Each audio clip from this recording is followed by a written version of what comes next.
Aristides Monteiro vai fazer a apresentação dele.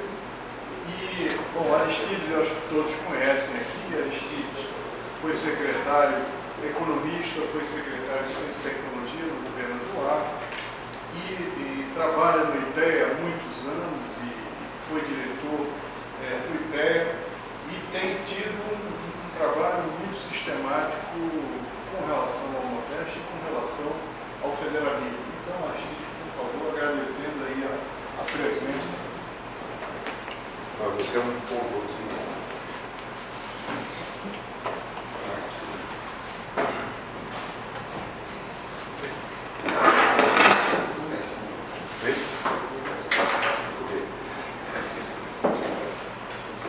Boa tarde a todos. Meu querido Marcos Costa Lima, que acolheu a minha ideia. Eu me ofereci para fazer essa apresentação, porque eu queria ouvir um público diferente acerca desse trabalho, cientistas políticos, e o Marcos Costa Lima prontamente acolheu. Eu quero agradecer o trabalho da Ângela, ela teve que sair? Ângela Nascimento do Procontel, que bom, nós temos nos encontrado muitas vezes por aí, em Brasília e em Teresina, né? E entusiasmada, e pelo trabalho que ela fez, tem uma certa trabalho de coxia para organizar isso aqui, esse tão belo cartaz e convites eletrônicos, e que ela... Então, o trabalho de divulgação que ela fez, e eu agradeço a Ângela pessoalmente, mas agradeço também a Sudene, né, ao Procontel, pelo apoio, e a equipe dela. Eu agradeço muitíssimo ao professor Ricardo Borges, que topou fazer participar desse debate. Meus amigos Virgulino e Valdeci por esse apoio, essa caminhada grande, né, Virgulino, da gente, e Valdeci também, que a gente já se conhece há muito tempo e troca muitas ideias e tem trabalhado. Aos que vieram, meus amigos, Cristina Buarque, que despendeu horas de seu trabalho precioso para vir aqui, Marcelo e tantos outros, André, vocês todos que estão aqui. Eu queria falar um pouco, então, vocês tiveram umas apresentações brilhantes de dois colegas, né, e acho que eles deixaram de propósito, mas eles não falaram do livro, né, e nem das capacidades governativas, ficaram tratando da economia pernambucana. Então, deram, de forma adicional, um panorama novo que, em certo sentido, está no livro, mas foi além do livro. Além no sentido de ter ido para trás, Virgulino fez uma periodização grande para trás, Valdeci pegou esse mote e também foi adiante, quer dizer, já tratando do pós-crise e da periodização aqui deste livro. Mas então eu quero rapidamente falar o seguinte. O livro sobre a economia e a sociedade de Pernambuco, esse que a gente trata deste evento, né, chamado Capacidades Governativas no Ambiente Federativo Nacional, ele é um dos trabalhos que estão sendo desenvolvidos no âmbito dessa pesquisa que gerou esse documento. Foi lançado ano passado. Eu propus essa pesquisa lá no IPEA, contei com a colaboração de várias pessoas, de vários pesquisadores, e para mim foi um prazer, inclusive de cientistas políticos, né? Uma relação que eu sinto falta, eu preciso pessoalmente para ir adiante, né? Aqui estava o Ricardo Ismael e tantos outros.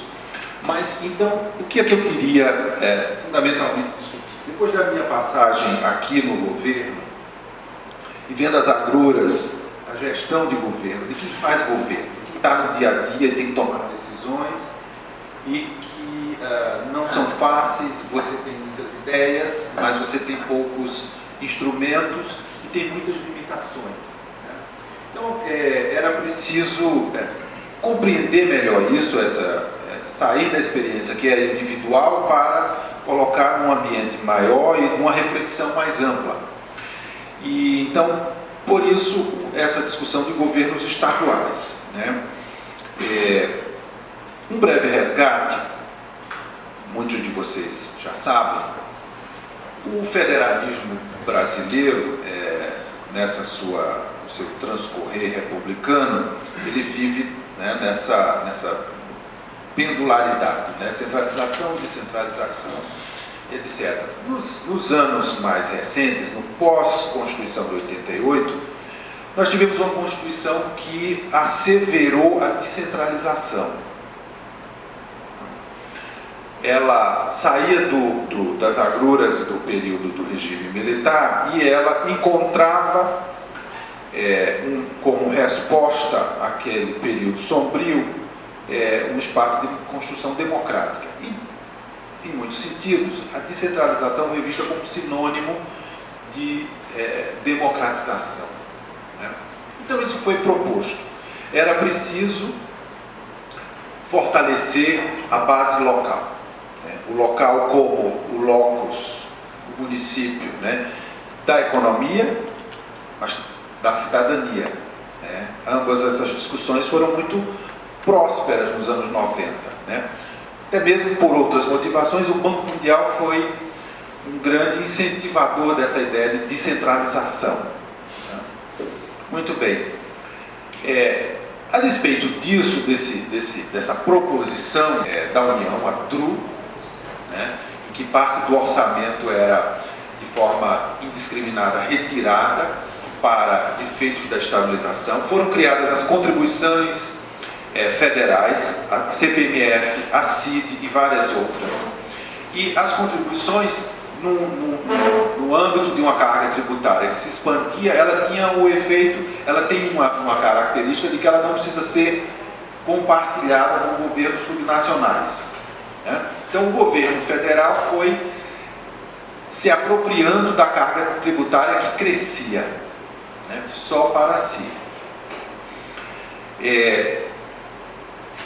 Isso logo inicialmente, em 95, 96. A partir de 97, com a crise fiscal e financeira dos estados, era preciso resolver o problema do endividamento dos governos estaduais. Né? Então, uma repressão às finanças estaduais foi uma solução para este equacionamento. Né? Uma solução para a dívida que impunha. O governo federal assumiu a dívida dos estados, mas impôs que os governos estaduais teriam que vender ativos, vender bancos, vender empresas, então as privatizações. Né? Então, esse era o contexto da época. A Constituição asseverava descentralização, a sociedade queria, mas o imperativo da estabilização econômica, né, exigiu outra coisa. Né? Então, nós temos um panorama que perdurou nos anos 90, que se confirmou, que no meio disso tudo colocou a lei de responsabilidade fiscal, regulando o comportamento, talvez de forma tão disciplinada pela primeira vez na nossa história republicana. Talvez eu não conheço outro momento, talvez vocês possam eventualmente me questionar. Mas a lei de responsabilidade fiscal impôs aos governos subnacionais disciplina, não apenas fiscal, mas procedimental. Haveria coisas agora que não poderiam ser feitas mais. Né? Limites para gastos com pessoal, limites para várias coisas. Muito bem. Chegamos aos anos 2000, 2003,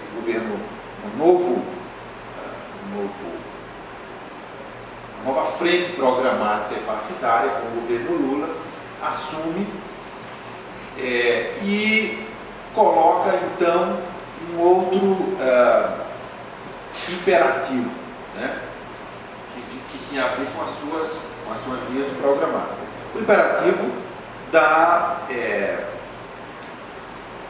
do combate à miséria, do combate à pobreza e da redução das desigualdades. Para isso, o governo continuou a concentrar recursos e a fazer, né, essa tarefa, né, de forma centralmente organizada.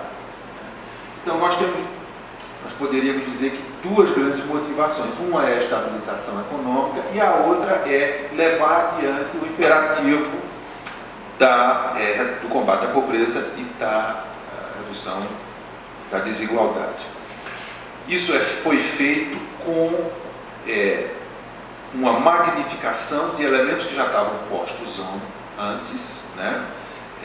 O SUS, a criação do SUS tinha sido feita ainda na saída da Constituição, foi organizada e estruturada nos governos Itamar e Fernando Henrique, né? E ganham mais relevo posteriormente, nessa última década, né? Já nos anos 2000.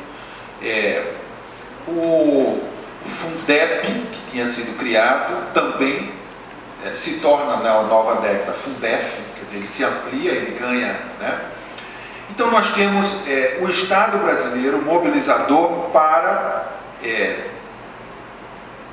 finalmente na nossa história republicana, fazer o entendimento das condições essenciais básicas que uma nação, né, a universalização de saúde, educação e, mais recentemente, a estruturação do sistema de assistência social, né?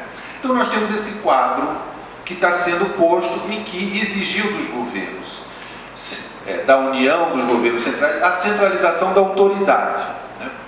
Tudo isso é feito não sem críticas, sem atritos políticos, sem negociações, né? Mas isso fundamentalmente foi levado. Então esses são os traços mais gerais que permitem, então, que nos permite entender por que os governos estaduais ficaram tão frágeis no período, né?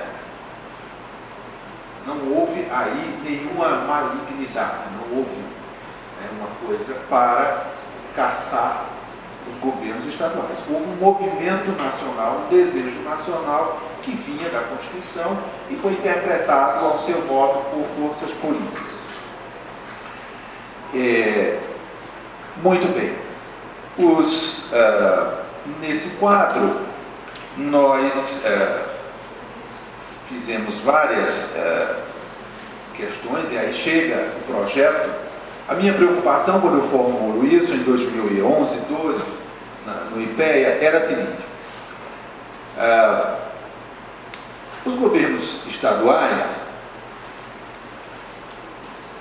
que tiveram suas receitas, né, suas autoridades aprisionadas pela lei de responsabilidade fiscal, contida, limitada, era sugerido que depois de um processo de ajustamento fiscal, os governos estaduais passariam por uma bonança. Depois de cruzar o deserto, né, teria uma bonança, tem um oásis em algum lugar, né?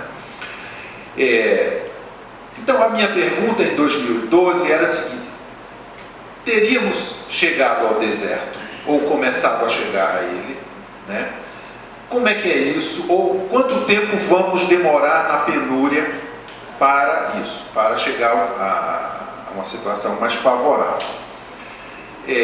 Portanto, eu me perguntava, os governos estaduais já teriam sido capazes de, neste ciclo que se inicia em meados da década de 2006, 2007, no governo Lula, se encaminhar, pegar a onda, né? Essa era uma pergunta. O governo estadual gerou recursos, o governo federal gerou recursos para si, tinha à disposição um quadro de capacidades, né? institucionais, financeiras, etc. E estava propondo um ciclo de crescimento para o Brasil. E os governos estaduais nisso? Seriam eles capazes de entrar nesta onda, se apropriar disso? Seriam eles capazes de magnificar esse ciclo de crescimento proposto pela União? Né? Se eles estavam acorrentados, é possível que eles fossem um entrave. Né? Isso era uma hipótese alternativa. Né? Então, era um pouco isso a formulação das nossas questões, e fizemos várias análises esse livro. E, ao largo disso, algumas experiências estaduais deveriam nos prover de interpretações específicas, né, para confirmar coisas que a gente estava vendo num plano mais geral. Então, vários estados foram, nós começamos, alguns nós não conseguimos terminar, mas então Pernambuco é um deles. Goiás é um documento que está no site do IPEA. Não vou conseguir terminar esse ano, mas no próximo ano, Roraima, e devemos começar alguns outros, Rio Grande do Sul, Alagoas, Maranhão. Então vamos chegando em Pernambuco. Em Pernambuco nós tínhamos um quadro novo, vou rapidamente colocar, que a preocupação aqui era denotar, portanto,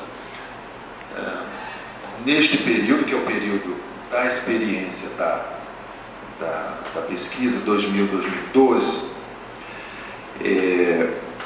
quem realiza a mudança estrutural em cada experiência, né?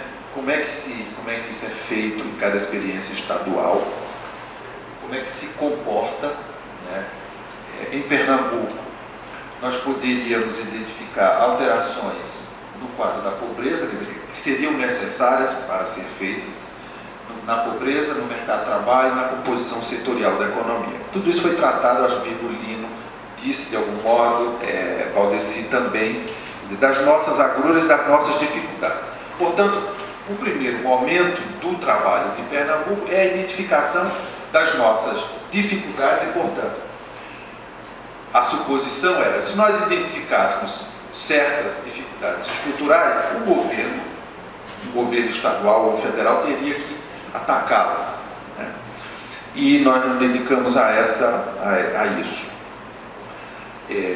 Por outro lado, como pensar, como economista, a ideia das capacidades. Né? Se governos precisam fazer coisas, que capacidades eles têm?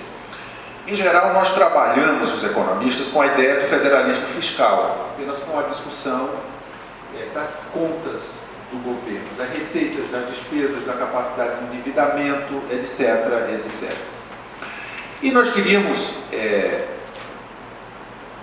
nesse grupo que realizou a discussão, sair um pouco disso do fiscal e ir para outras searas, né? Tentar mapear outros elementos tão importantes, né, necessários para um governo subnacional, mas para o governo em geral. Capacidades ao lado das fiscais, das econômico-fiscais, que nós não abandonamos, do que chamamos de capacidade político-institucionais. Né? E eu reconheço, tudo isso ainda de forma imprecisa, não temos uma teoria que nós usamos para definir capacidades. Né? Nós apenas organizamos algumas perguntas, colocamos alguma envergadura aí, embocadura e vamos por aí. E fomos construindo uma certa leitura.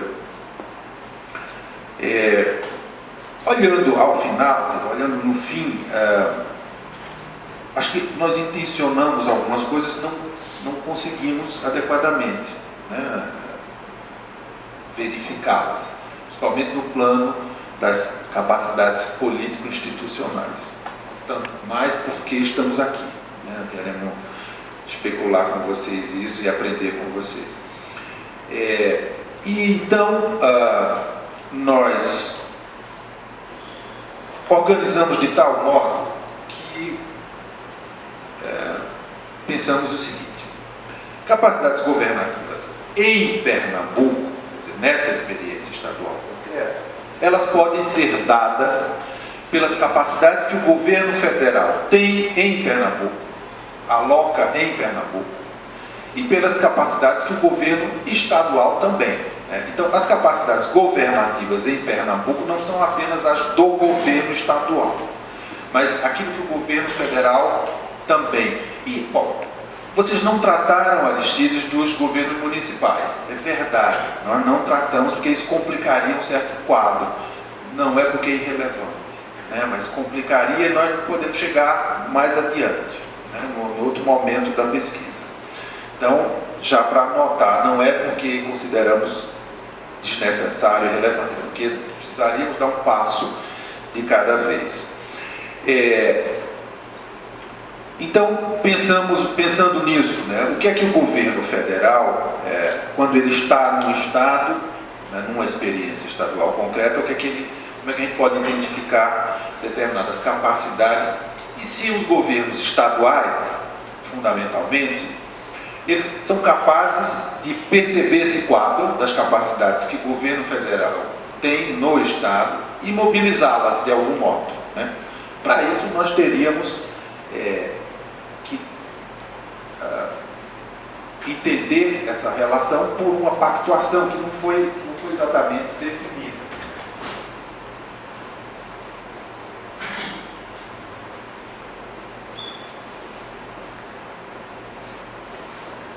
Então, mas há a constatação de que pactuações políticas com orientações programáticas diferentes mobilizam capacidades em sentido e intensidade também diferentes. Então, era a ideia de que se há alguma pactuação, ela dá algum sentido às capacidades governativas existentes. Então, é isso que a gente um pouco foi perseguindo, ainda sem conceituações, mas com asseverando, reconhecendo essas questões. E colocamos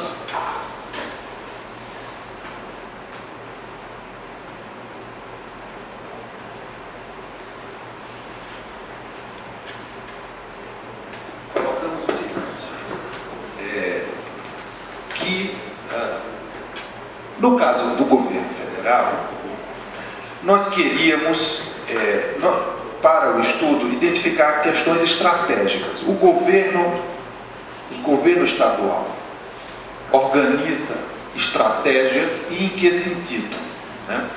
E como ele mobiliza capacidades existentes. Nós, então, fomos mapeando algumas fontes de recursos. Governo federal. O governo federal tem um papel importante no financiamento do crédito para o investimento empresarial. Ora via o Fundo Constitucional do Nordeste, no Fundo Constitucional do Nordeste, que é gerido pelo Banco do Nordeste, também os desembolsos do BNDES. Então isso tem impacto sobre qualquer estratégia.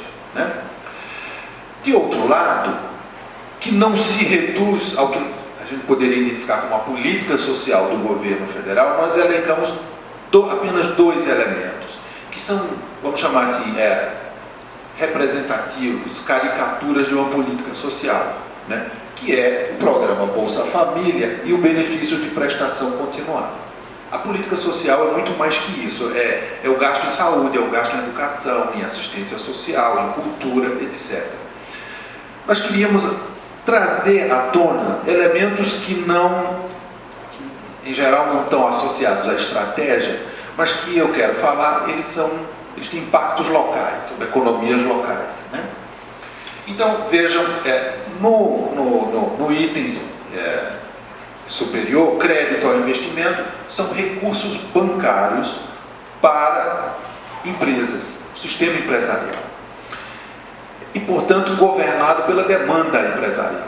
O empresariado chega e diz: eu quero investir numa fábrica nova. Você tem para mim, BNDES? Você tem para mim, BNB? Então, são recursos comandados pelo empresário, vamos chamar assim.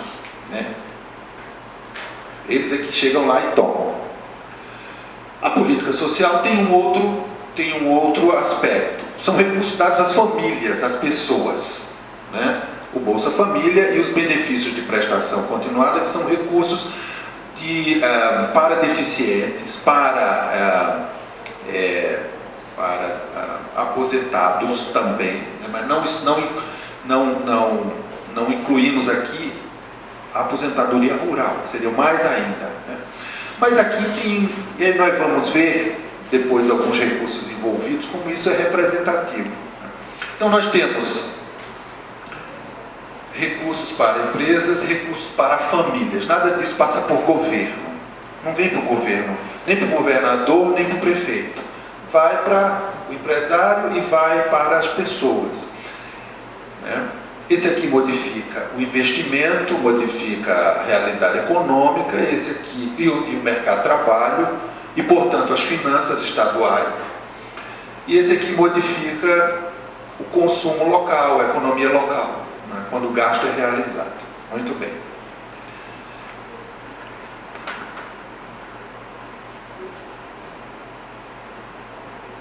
Esse vai ver curioso, né? Aí eu vou saltar.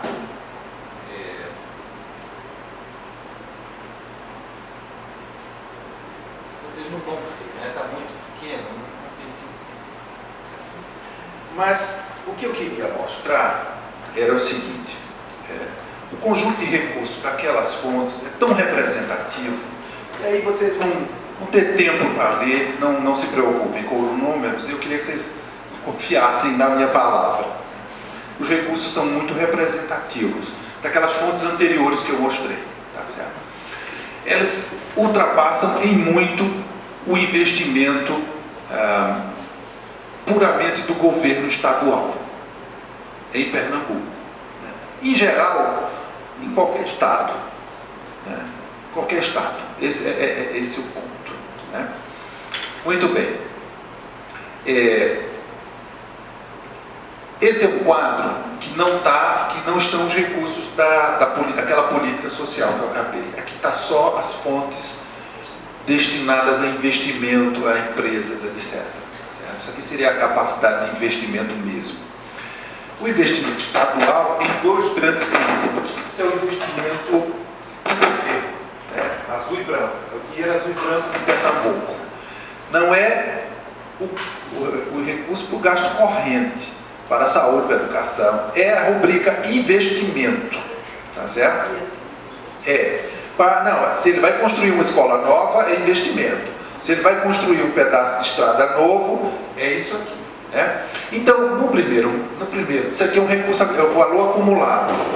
De 2000 a 2006, o governo do estado teve gastos de 7,8 bilhões de reais.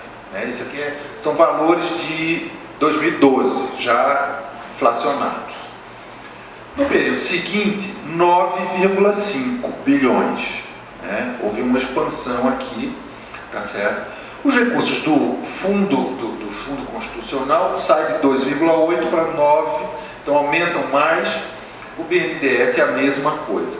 Neste momento aqui, de expansão do BNDES, aí coincide com duas coisas. Coincide com a implementação do programa de aceleração do crescimento do governo Lula. Foi em 2007 que ele lança o PAC, né?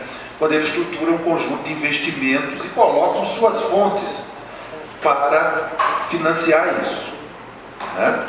Coincide também aqui com a chegada ao governo de Pernambuco de uma nova frente, quer dizer, do governo Eduardo Campos, que passa a ter uma relação, né, privilegiada, né, uma pactuação com o governo. Ele era da base deste governo, né? Então tem um elemento aqui de diferenciação, né, de muitos projetos que vão acontecendo, né? O que eu quero dizer é que nós estamos então um ambiente federativo nacional que os governos estaduais podem muito pouco. o que é muito ruim. Podem muito pouco. É essa a grande constatação. As limitações, né, dos governos estaduais. Parece que está desencaixando o fio aí, né? É isso. As limitações dos governos estaduais. Por outro lado, quando a gente analisa essa capacidade de execução de estratégia, no caso de Pernambuco, ela foi até promissora e acertada, no sentido de que ela viu vários desses instrumentos que são federais, e que ela poderia mobilizá-los estrategicamente, se ela tivesse uma política de empreendimentos, uma política industrial, ou de captura de investimento. Né? Em algumas outras unidades da federação, isso não é claro. Astiles, tem que ajeitar, não está. Não está. Então, em geral, isso não é claro. Em Pernambuco foi mais claro. Então, o que eu passei a discutir muito em vários lugares que eu tenho passado, em vários governos estaduais, é se nas suas estratégias estaduais eles olham para este cenário de elementos de capacidades governativas federais que podem ser usadas para as suas próprias estratégias. Tá certo? Como é que eles olham para esse conjunto de elementos? Como é que eles olham, por exemplo, que não está aqui no quadro, mas como é que eles olham para o Bolsa Família, para aqueles dois tipos de instrumentos da política social, apenas aqueles dois, né, que vai para as famílias, que é gasto nos municípios. A Dona Maria, que recebe o recurso, vai na bodega, vai no supermercado e gasta na compra de alimentos, de coisas. Né? Aquilo tem um impacto sobre a economia local do município, muito embora isto possa ter vazamentos, possa representar vazamentos extra-regionais. Se o produto que ela comprou naquela localidade veio de um outro estado, né? Se o arroz que ela comprou veio do Paraná, se o feijão que ela comprou veio de São Paulo, se o ketchup que ela comprou veio do Rio de Janeiro. Então, você não internalizou outras estratégias. Então, nós temos um movimento em que o governo federal é capaz de mobilizar recursos para reduzir miséria e pobreza, né, num estado, numa região. E em Pernambuco, entre 2004 e 2012, esses dois elementos listados ali de gasto social representaram, de forma acumulada, ano a ano, 22,6 bilhões. Né? Veja que o investimento do governo estadual no período é 17. Então, recursos que vão para a pobreza e que talvez passem despercebidos de estratégias estaduais para consolidação de estruturas produtivas. Não, já que essa renda está correndo no meu território, eu vou tentar montar estratégias de arranjos produtivos, de qualquer coisa, né, para fomentar a atividade produtiva local. Então, como governos estaduais manuseiam um panorama dos instrumentos federativos, dos instrumentos da União, para as suas próprias estratégias.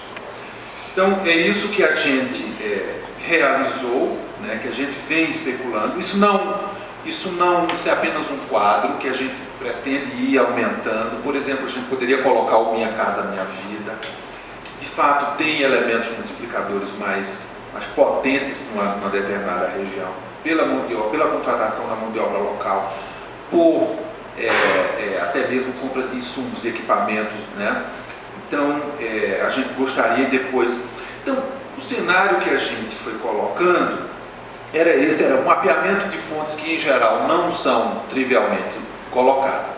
De outro lado, nós fizemos uma análise minuciosa das finanças estaduais, né, dos balanços, né, dados pouco usados em Pernambuco por economistas ou mas eu não conheço, mas dados da Secretaria da Fazenda. Então nós mobilizamos, fizemos uma avaliação disso para entender melhor as finanças, entender também o que nós colocamos como quais são as prioridades de gasto, né?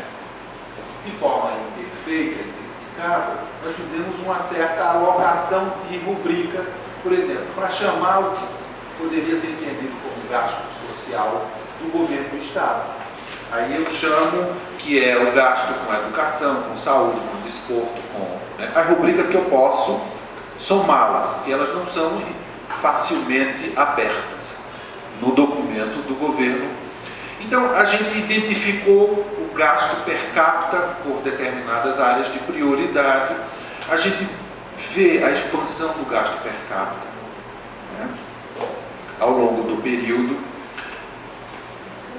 mas a gente já vê o gasto per capita nessas chamadas áreas sociais reduzindo no final.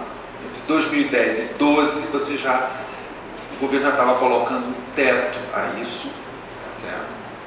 É possível que ele tenha achado suficiente. Essa é uma hipótese a ser analisada, estudada e para a comunidade pegar o número e ir adiante. Por exemplo, nós conseguimos ver que quando ele reduz um pouco aqueles montantes que já estavam sendo atingidos, ele vai para o gasto de infraestrutura, tá certo? O gasto em geral, saneamento, né? Estradas, etc. Então, tem escolhas que estão sendo feitas com recursos do governo estadual, né? Que era preciso analisar mais momentos aí que nos dizem sobre isso, sobre como o governo fez suas escolhas, né? E de se elas são suficientes. De todo modo, eu diria o seguinte: seria razoável que nós pudéssemos pensar que em governos estaduais que têm poucos recursos, que estão em regiões de menor nível de desenvolvimento, Pernambuco é o caso, que tem um histórico de pobreza generalizada muito maior, talvez ele devesse gastar mais do seu recurso azul e amarelo, azul e branco, com a política social, ou com as áreas sociais, né? E tentar capturar do governo federal, que tem muito mais fontes, para a infraestrutura, para outras coisas, né? Nem sempre isso é fácil, mas talvez a gente pudesse pensar nisso como uma estratégia mais geral dos estados no Brasil, né? De maneira tal que isso pudesse ser colocado como uma proposta do federalismo, tá certo? Então, tem uma série de questões que a gente pode especular. Eu acho que a gente levantou uma bandeira de dados importantes. Eu acho que temos, para economistas, mas para cientistas políticos e para outros em geral, eu acho que a gente contribui com uma base de dados para a formulação de uma ideia de pacto em Pernambuco ou no Brasil, governo federal, governos, né? E no caso de Pernambuco, se a ciência política constrói hipóteses sobre pactos, ela tem elementos no plano, vamos chamar assim, de uma base de dados econômica para ir consolidando esse tipo de hipótese, né? Eu acho que a gente dá um apoio a essa formulação. Bom, eu acho que já fizemos bastante. E é isso. E eu queria chamar os debatedores, né? Queremos ouvir os demais e ouvir vocês também sobre isso, que é uma conversa sobre algo em andamento. Muito obrigado.